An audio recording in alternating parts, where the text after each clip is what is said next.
নমস্কার। আজকে সাপ্তাহিক রাশিফল নিয়ে আলোচনা করব।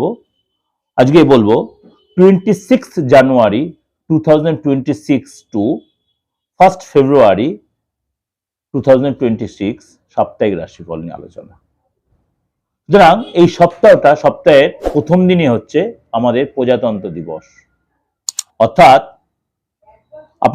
আমাদের ভারতবাসীর কাছে এই দিনটা খুব ভাইটাল। সুতরাং এই দিনই সপ্তাহে শুরু হচ্ছে এবং তার থেকে 1 ফেব্রুয়ারি পর্যন্ত সারাটা সপ্তাহ গ্রহ স্থিতি কিরকম থাকবে তার উপর বেস করে একাধিক গ্রহ তার সিচুয়েশন চেঞ্জ করবে বা কিছু তার পরিবর্তন হবে, কিন্তু কি তার এফেক্ট হবে আপনার রাশির ক্ষেত্রে। এই সপ্তাহে আপনাকে সব ক্ষেত্রেই সব রাশির জন্যই বলছে পজিটিভ থাকবেন।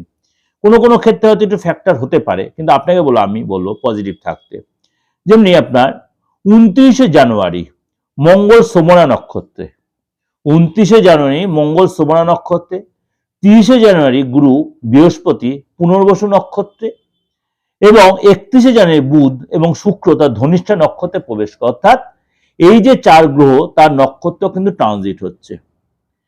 অর্থাৎ এই যে একাধিক গ্রহ তার গ্রহ রাশির নক্ষত্র ট্রানজিট, মকর রাশিতে বুধ রয়েছে, শুক্র রয়েছে, মঙ্গল রয়েছে এবং সূর্য রয়েছে। মকর রাশিতে বুধ, শুক্র, মঙ্গল এবং সূর্য অর্থাৎ চতুর্গ্রহী যোগ সৃষ্টি হয়ে রয়েছে এবং কেতু রয়েছে সিংহ রাশিতে, রাহু রয়েছে কুম্ভ রাশিতে, শনি রয়েছে মীন রাশিতে। অর্থাৎ এই সিচুয়েশনে সারাটা সপ্তাহ মেষ থেকে মীন আপনার জন্য কি অপেক্ষা করেছে চলুন একটু আলোচনা করে নিই। মিথুন রাশি, মিথুন রাশি এই সপ্তাহটা কিছুটা আপনার টেনশনের মধ্যে দিয়ে, কিছুটা বা চাপের মধ্যে দিয়ে আপনার কাটতে হতে পারে।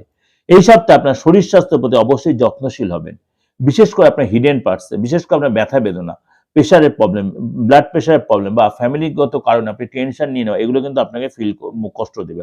আর্থিক স্থিতি আগের চেয়ে বেটার হবে, আর্থিক স্থিতি আগের চেয়ে বেটার, পরিবারে সহযোগিতা পাবেন।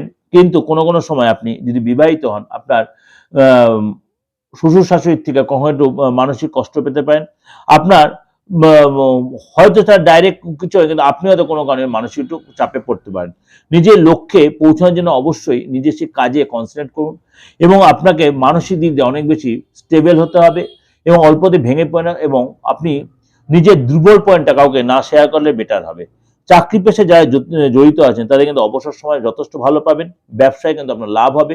কথাবার্তায় সংযত থাকবেন, কথার দ্বারা লোকে কনভিন্স করতে হয়, সেখানে আপনার লাভ হবে। আটকে থাকা অর্থ কিন্তু আপনি ফেরত পাবেন, কিন্তু শরীরটা নিয়ে যত্নশীল এবং বেশি টেনশন অ্যাভয়েড করবেন। স্বামী স্ত্রীর মধ্যে মাঝে মাঝে মিসআন্ডারস্ট্যান্ডিং হতে পারে, কিন্তু সেটা অবশ্যই তো আপনি আন্ডারস্ট্যান্ডিং করে চলবেন। এটা আপনাদের জন্য ওভারঅল একটা প্রেজেন্টেশন দিলাম, অবশ্যই ভালো লাগবে। ভালো লাগলে অবশ্যই লাইক করবেন, শেয়ার করবেন, আর যোগাযোগ করতে হলে অবশ্যই বুকিং ফোন করেন 89173325 9433960106। দেশে বিদেশে যে কোনো প্রান্ত থেকে অবশ্যই সেটা রেমুনারেশন দিয়ে বা ফিজ দিয়ে।